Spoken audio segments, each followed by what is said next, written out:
Hello and welcome to Moderate Fantasy Violence, a podcast about pop culture and the world around it. I'm Alistair. And I'm Nick.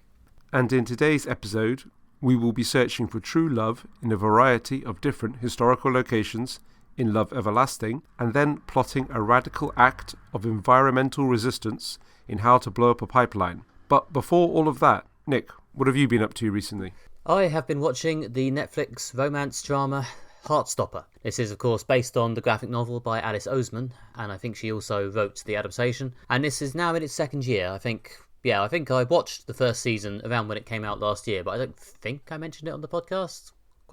Anyway, this is a romance series about Nick and Charlie, two boys at school in Britain who slowly begin to fall for each other and must then navigate the difficult path of queer romance in the year 2023, which is at least probably not quite as awful as it might have been when I was a teenager in the early 2000s. But yeah, this is basically, it's just nice. It's just a lovely, sort of heartwarming little story. It's not really a rom-com, to be honest. There's definitely, laughs to be had. There's, jokes here and there, but it's not really throwing in any com to soften it up for the adults. This is pretty much a straight romance.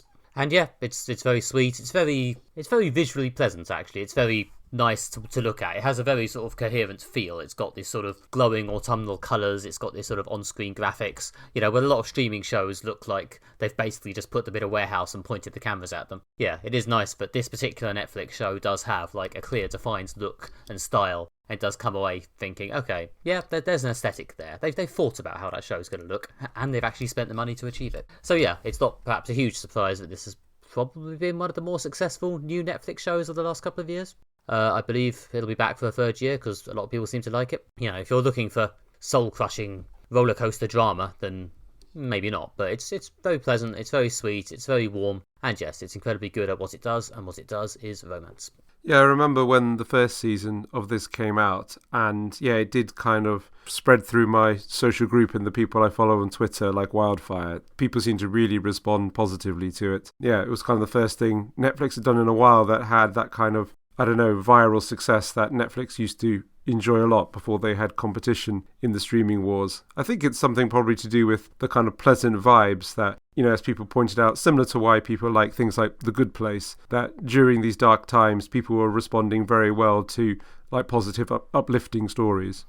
Yeah, I think so. I think, I guess it's threading the line that you have to do with these sort of cozy romance shows in that there's some sense of stakes. There's occasional feeling that, they might have to navigate a problem or get past some kind of obstacle, like, some misunderstanding between them, or the arrival of some kind of annoying homophobe or something like that, or, someone having trouble with their family life or some sort of trauma in their past. It's dealt with in a very sort of warm way still, There's very much the feeling that, yes, they may have problems, but their friends and boyfriends and so on are there for them to help them through it. It walks the line very nicely between not being a completely inert, devoid of drama sort of thing that I often complain about, but also, not feeling particularly high stress and tense. Yeah, and I think crucially that there's a sense of things will work out well, or not making queer characters suffer unnecessarily.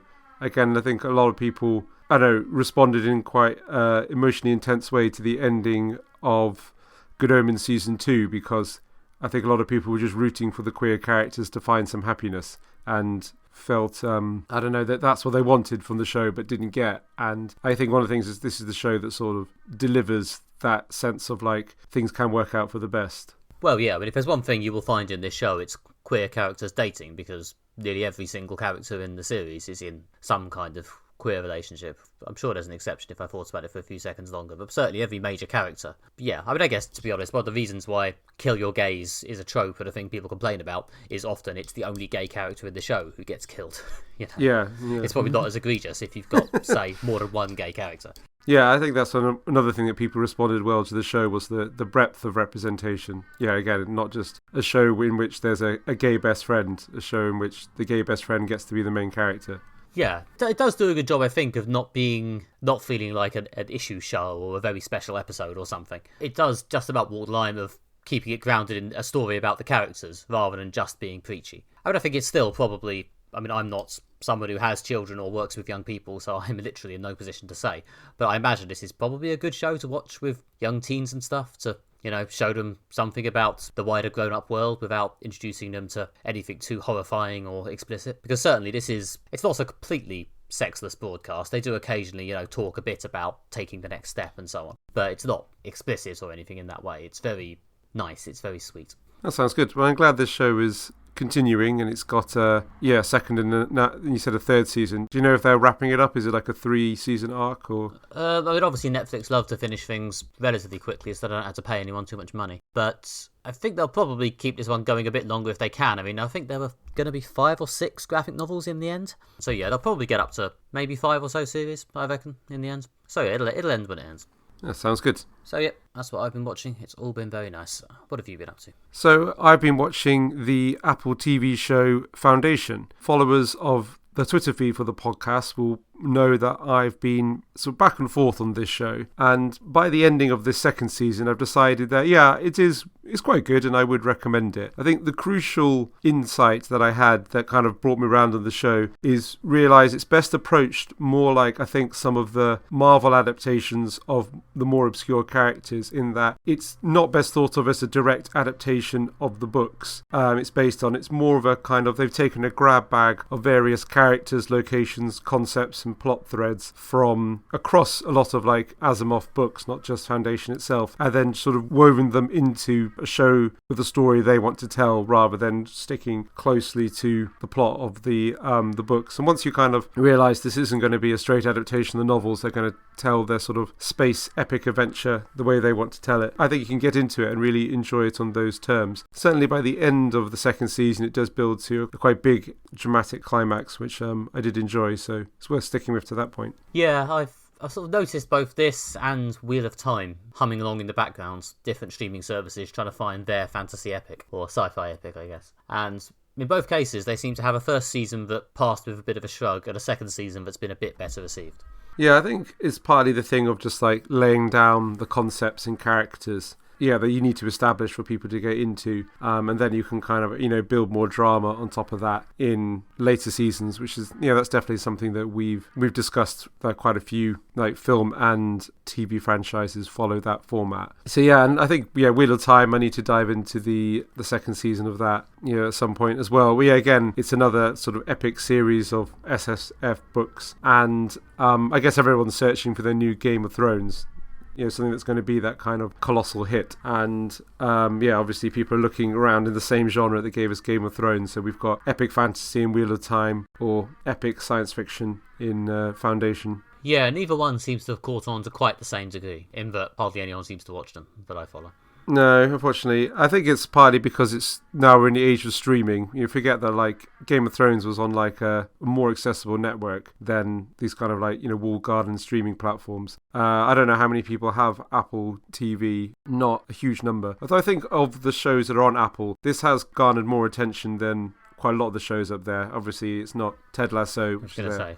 That's their flagship product, isn't it? But it does seem to have, been getting some attention. I've seen it discussed elsewhere. There definitely is a real sense of rising tension. They've got Apple money, so the effects look really good, and they've got a quite high-profile cast. Yeah, they've got Lee Pace, haven't they? He was the lead from *Halt and Catch Fire*, or one of the leads. Yeah, and he's sort of playing the emperor of the empire that's collapsing in Foundation. What they've added for the TV show, which is a clever addition to the Asimov universe, is the emperors of the Galactic Empire are clones of a previous emperor. Because the Foundation show takes place across a very, very long span of time, that allows them to basically keep using the same actors, mainly Lee Pace as the main one, Brother Day, of the trio of emperors they have. So that because they're clones, it means they can jump through time and still have the same actor just playing the next clone in the sequence. So which helps to kind of create the continuity in the show, because you want a show with a main character or a group of main characters you can follow. One of the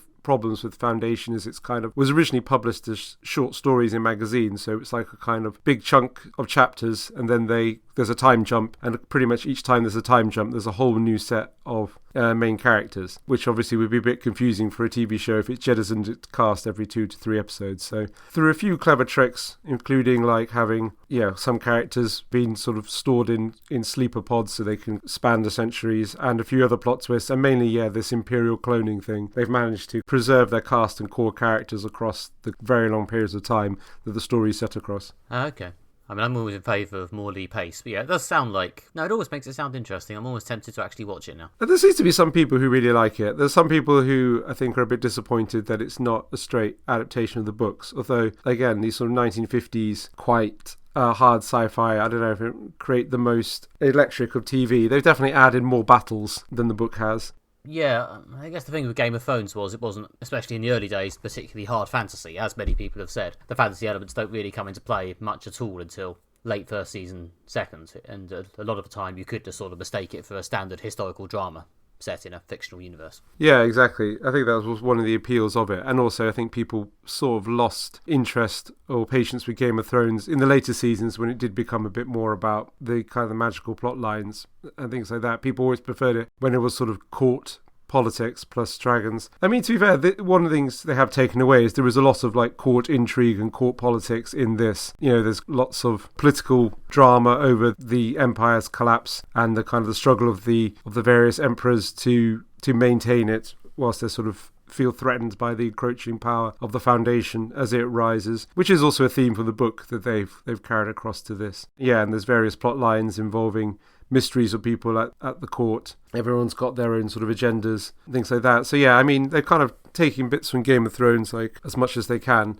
Okay, well hopefully they'll be rewarded eventually. Yeah, I hope they do a third season of this, partly because one of the things they've been setting up quite a lot in the second season is the introduction of the Mule, who's one of the big villains of the Foundation saga. He's actually in, I think, a whole 2 of the books. It's actually one of the characters that is around for like a while. And yeah, they've been building up him as a big villain who's looming on the horizon. So there's even a post-credits bit at the end of the second season setting up, the Mule's appearance. So I'm hoping they get the third season so they can do that. Yeah, I mean, I guess potentially the massive strikes that are going on, or are going on as of this recording. There are rumours to suggest they might be possibly winding up soon, but who knows what will have happened by Thursday when this is released.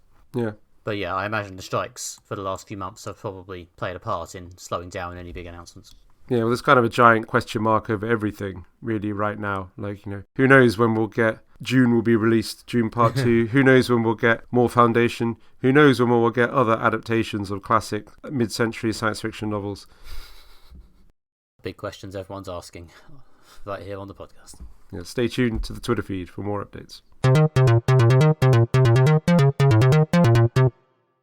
Okay, and next up, it's Love Everlasting. This is, of course, the new comic series from Tom King and Elsa Chartier, published via Image, which takes on the odd premise of following the character Joan Peterson, who appears to be destined to fall in love in a series of genre romance stories set throughout time, again and again and again, and as soon as she agrees to kiss the boy and settle down, she finds herself whisked away to a different romance. And if she doesn't comply with the structure, well, obviously a mysterious cowboy arrives to shoot her. It's an interesting comic. It's a very strange comic. We have read the first 5 issues, which are collected in the first collected edition. Alistair, what did you think of this? Yeah, so as you alluded to in the opening, it's kind of got this sort of episodic, self-contained structure, which I did really like. That it's kind of each issue has a sort of chunk of story that's in a specific genre or location in time. There's one that's sort of set in an Edwardian or possibly Georgian kind of country house. There's one that's like based around the First World War. There's an opening one that's kind of set in a sort of Mad Men style sort of 1950s office. And I kind of like how each one is a sort of self-contained little story. It's quite deftly written in that each one is a kind of a whole world in its own right. But yeah, you only see a little bit of it. But like, it's just written very well, that in a way that gestures to like each of these self-contained stories having this kind of wider world around them. There's not sort of heavy-handed exposition about other things that's going on, but there are just clever little things that allude to this kind of, the fact that each one's a slice of a bigger world. And then you've got this kind of mystery of like built on top of it of like, what is happening? Is it some kind of simulation, some game? Is it a time travel, alternate realities thing? And there's kind of a bit at the end of each story where it kind of flips the tone and it becomes like much more modern in like language. There's like swearing and irony and stuff, and that's kind of when you get a bit of the overall mystery. Yeah, which overall made a really interesting story. I think the thing it reminded me the most of was probably WandaVision, in that you get these kind of like self-contained like kind of units of storytelling that are clearly like riffing on past media. Yeah, One Division definitely has a similar sort of sense of, like, I don't know, vintage pastiche to it. Evoking old genres to tell a specific story and make a point, and then revealing that, the tropes of the old genre are in fact a trap or a prison.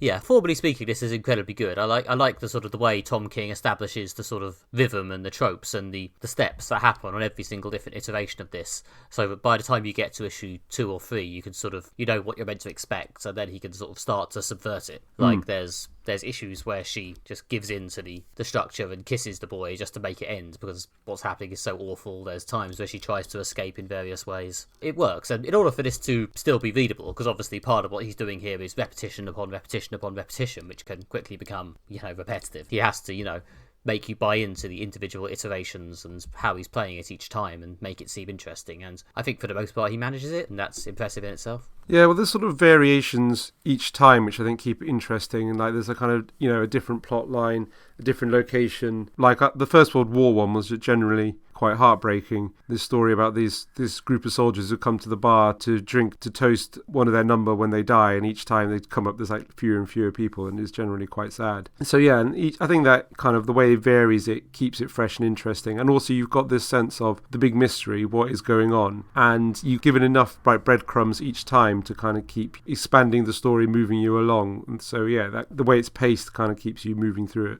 Yeah, Tom King has become known for a certain kind of, I don't know, man staring sadly into space, haunted, traumatized comics. And Love Everlasting, I think, is an attempt to break the cycle, much like the character herself. It definitely feels a bit different to that. There's a sort of, if anything, there's sort of trapped anger at the heart of it. The character, Joan Peterson, clearly feels increasingly furious at what she's being subjected to again and again and again. Yeah, and she's an interesting main character. Again, when you get the bits when it shifts to kind of modern dialogue, you really get a sense of her anger and stuff and things like that. Again, with a lot more swearing and sort of, more violence. Yeah, I think, she's kind of the thing that's tying this whole story together. I think one of the other things is that in every story, she's kind of socially disadvantaged. I think partly because almost all of them are set in the past. I think even the most recent ones are set in the kind of 50s and 60s. A lot of them have like further historical settings. And most of them are set in times when women had a lot less agency, a lot less choice about who they married or their role in society. So that kind of adds to it, this sense of she's always socially disadvantaged. She's usually got power structures telling her what to do, be it her father or society. In one of them, she's like a servant and is constrained by class. And I guess it's this sense of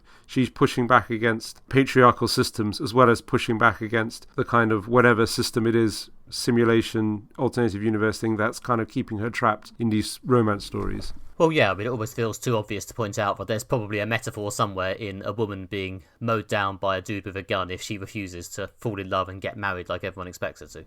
Yeah. It's not the most subtle. And also she's raging against her lack of choice in these things. Yeah, like she doesn't have choice about who she marries. She's always constrained in the situations it's set in. Again, partly that's underlined by the use of historical settings. And yeah, she doesn't have choice about being trapped in this secular thing or this whatever it is that's going round and like keeping her in these stories. Yeah, and by the end there's a bit of, I guess, some hints about what's going on. They confront the overall structure a little more at the end, and there's the necessary hints. It reminds me a bit of Westworld, actually. It's got a certain Westworldiness to it, the sort of puzzles upon puzzles and questions upon questions, and the way it sort of leans on genre tropes as this sort of artificial trap. And obviously I really liked Westworld, so that's good for me. And it's got a cowboy in it who shoots people. And there's a cowboy who turns up and shoots people. Yeah. I think there's a similar thing, yeah, again, with a kind of One Division as well. I think partly, it's sort of a bit postmodern, a bit ironic that kind of we're all so familiar with, the kind of conventions or genre that either people like to like subvert them, for example, say in Buffy by like making the traumatized victim the hero, or people doing things like, well, we'll do the tropes, but in a sort of knowing way that alludes to the fact that like these tropes that have been done in a straight up way are clearly like part of the story. There's a reason why people are playing into these kind of sitcom tropes or Western tropes or romance tropes. So yeah, there's an element of like the reader's aware of, the kind of genre conventions and then how the writer's playing around with them. Yeah, and he does buy pretty hard into them, as does the artist. Elsa Chartier is an artist whose work I've seen before, and she's always very good. I've backed a couple of her Kickstarters. She's does some lovely art, and what I think she's a good choice for here is that she's got this sort of incredibly vintage, aesthetically pleasing look to her art, and it really works for, the various period pieces she's being asked to do, as well as this sort of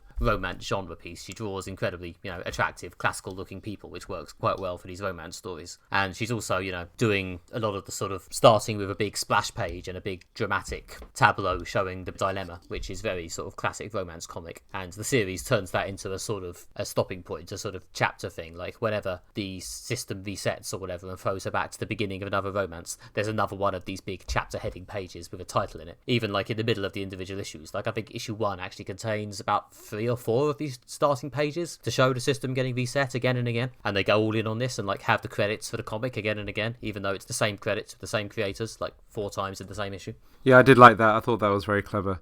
It was a bit confusing at first because I wasn't sure if this was actually the end of an issue or not, but I did think it was clever how it put the credits up and things like that and had the kind of names of each of these little like romance stories. Yeah, and Chartier obviously does these tableaus quite well, and Tom King also does a good job of replicating to a sort of parody prestige level again the sort of swooning narration, and especially in like the first couple of issues when you haven't yet fully been told what's going on, you just sort of buy into it and notice it sort of slowly breaking down and changing, like when she starts to get thrown around between these stories and starts to get confused which man she's meant to be in love with in this one, and the names just start jumbling together. Yeah, and it's sort of the confusion of it slowly builds. So it's very well executed in that way.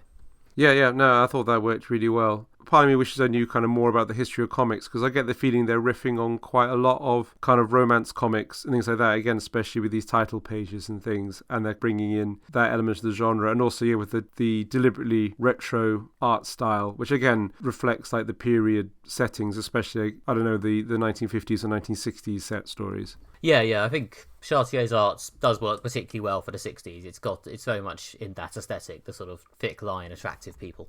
Yeah, it looks a bit Betty Boo or something. Yeah. And obviously, like, we've looked at a lot of shows or discussed a lot of shows or comics, things like that riff on science fiction genre or fantasy genre, or even things like Life on Mars that riffs on like the sort of 70s cop show format. It's interesting to see this one they're doing like romance comics, which is not an area I'm particularly familiar with, but yeah, I guess we're aware of the sort of tropes from broader popular culture, but also I guess they have a part in comics history as well, and this is kind of, I guess, reflecting that back. Yeah, this was obviously something that was very common in comics in the pre-superhero years. There were a lot more of these than there were superhero comics before the superheroes slowly but surely absorbed them, to the extent that a lot of characters that used to be in romance comics then became superheroes. All right. I think technically the character who later became Hellcat, Patsy Walker, Trish from Jessica Jones. Ah, yes. She was originally a romance comics character, Patsy Walker, from the old days. I guess that's what they're riffing on with the characters had a TV show called It's Patsy or something like that. So, yeah. Something like that, yeah. So yeah, no, I really enjoyed this. It's a strange comic. It's very formal and structured, and it lacks a certain...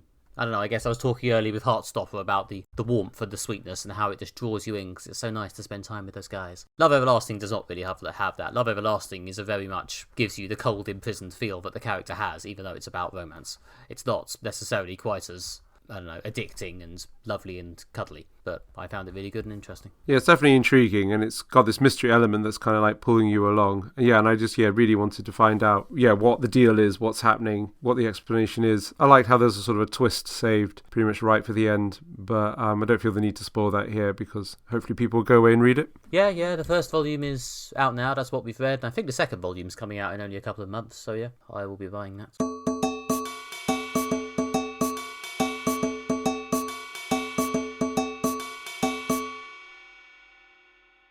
Okay, and next up today, it's How to Blow Up a Pipeline. This is a 2022 movie about a group of young eco-activists who decide to try and make a real difference in this world by, well, it's in the title, blowing up an oil pipeline. And this film documents both the events immediately leading up to this plan and exactly how they execute it. This is written by Ariel Barra, Jordan Scholl, and Daniel Goldhaber. Barra is also one of the main actors, I think, and Daniel Goldhaber is also the director. But yeah, we've watched this film. It's apparently based on the book of the same name, written by Andreas Malm from 2021. Alistair, what did you think of it? So one thing to say about this film is it's just incredibly tense. It's kind of real, edge of your seat stuff, which is, what I really appreciated. It's a kind of, there's a thriller plot to it. You're watching people carrying out, various following sort of conventions of things like heist movies and things like that, in which is some people have planned to do something that's against the law, but obviously they feel is morally right and is, there's a kind of greater morality that transcends the law that they are enforcing, which is the fact that we need to do something about the climate, and oil pipelines are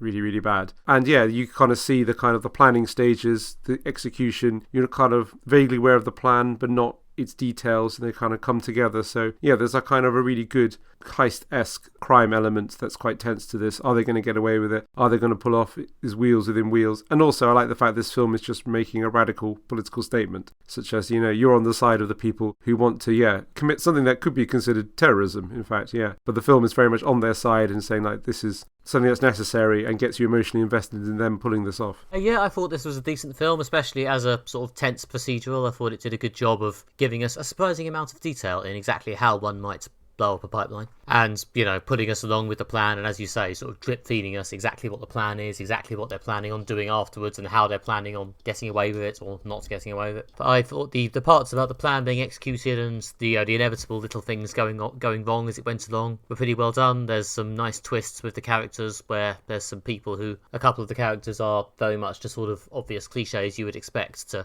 cause problems with this careful, meticulous plan, and it doesn't go in quite the obvious way that you think it might, and there are feints in various directions throughout, and it's very cleverly done as a bit of plotting. It's very artfully threaded, and there's some nice use of flashbacks. I felt like they could maybe have included a bit more meat to the characters. I did mostly come away thinking about how clever the plotting was, rather than particularly about any of the people involved. As you say, there is definitely a message to the film, but again, I didn't feel the characters had much to them beyond being the purveyors of that message. They were kind of just their role in the heist. They were kind of limited to their trope in that way. Yeah, they're quite broadly sketched characters, and you kind of get the sort of sense of what the deal with each one is fairly quickly. There's a series of kind of flashback scenes where each character's name comes up, and you kind of get their sort of like short backstory, and it's quite sort of deftly kind of efficiently done. And but they're kind of, I don't know, some of them are like broad archetypes. There's a kind of college student who's been radicalized type, who's involved in some much more, I'm about to say legitimate, but that's not what I mean. I guess much more mainstream climate activism, who then becomes radicalized. There's some people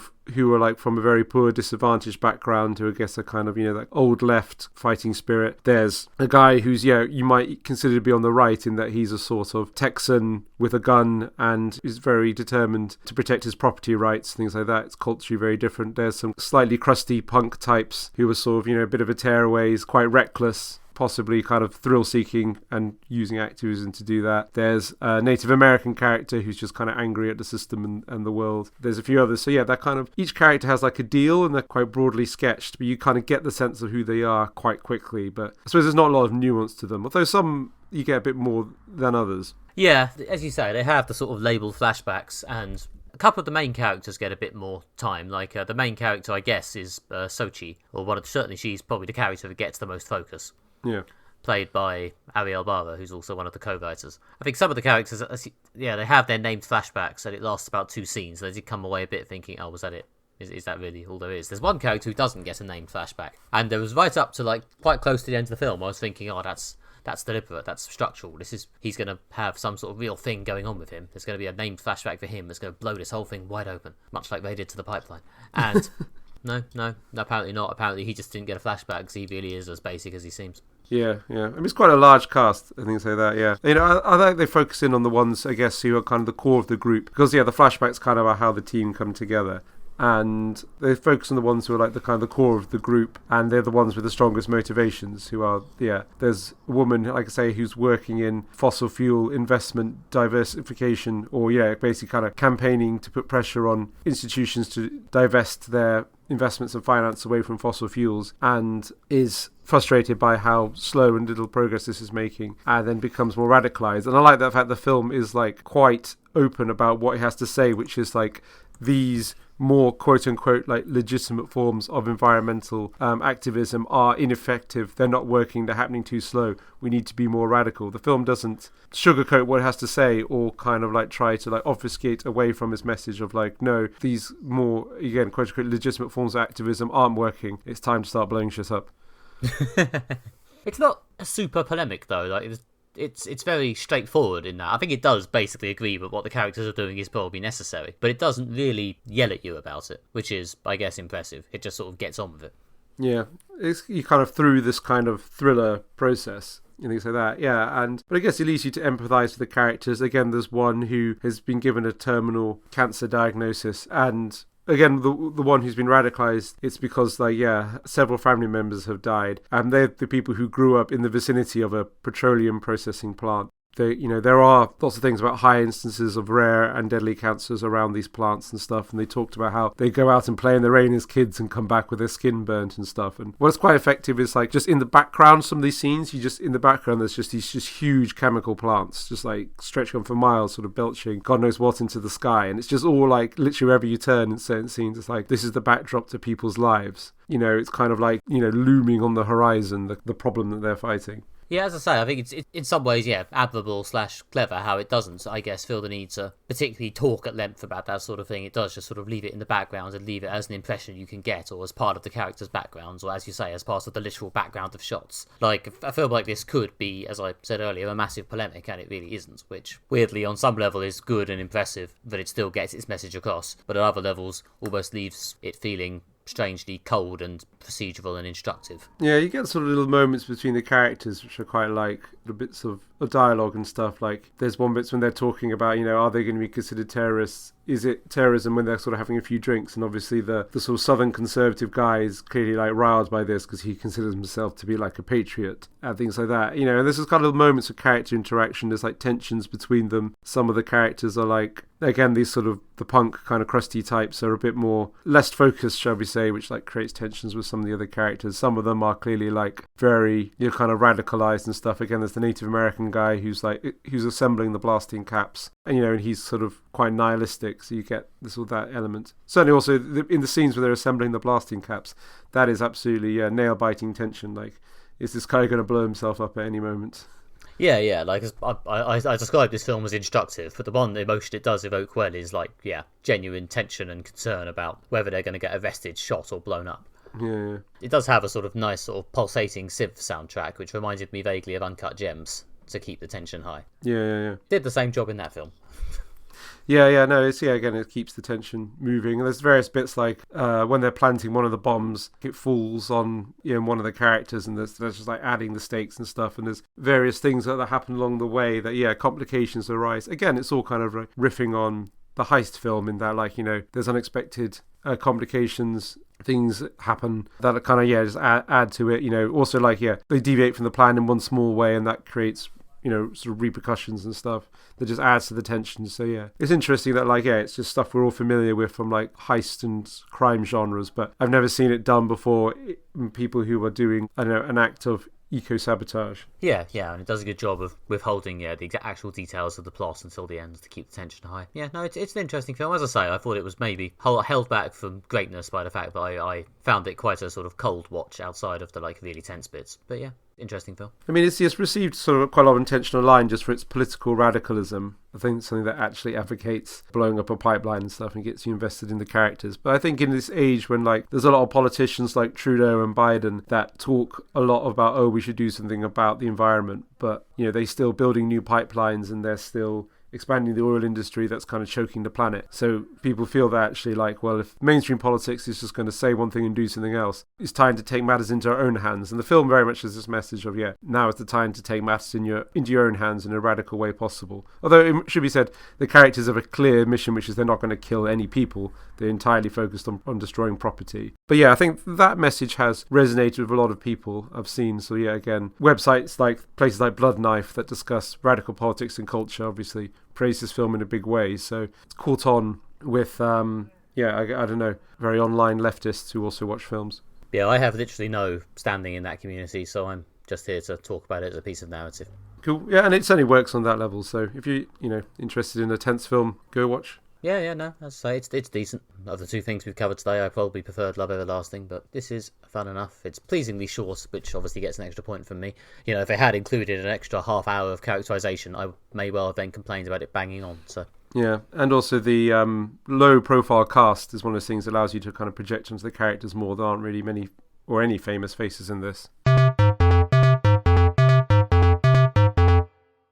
That's all we have time for this episode. If you have enjoyed this episode of Moderate Fantasy Violence, then please leave us a review, as it helps other people find out about the show. You can also visit our website, moderatefantasyviolence.com, where you can find other episodes of the podcast, bonus audio clips, and short written pieces by Nick and myself. And you can also go and follow us on social media, possibly, as long as social media still exists. We are MFV Podcast on Twitter/X. We are Moderate Fantasy Violence on Facebook, and we may one day start a Blue Sky account. Who knows? I myself have in fact started the Blue Sky account. I can be found as Nick Bryan. I'm also still on X Twitter for now, and I also have a website at nickbryan.com where you can find out all about my self-published comics. If you want more from me, then you can follow me on Twitter, Blue Sky, Threads or Instagram by searching for Alistair Ball, or you can visit my website, redtrainblog.com. You can also find my theatre reviews at the website everythingtheatre.com. Or you can join us here next time when we will be searching for a missing warlord in Ashoka, part of the Star Wars universe, and then trying to save a machine child in The Creator. Join us in 2 weeks for those. Until then, goodbye. Bye.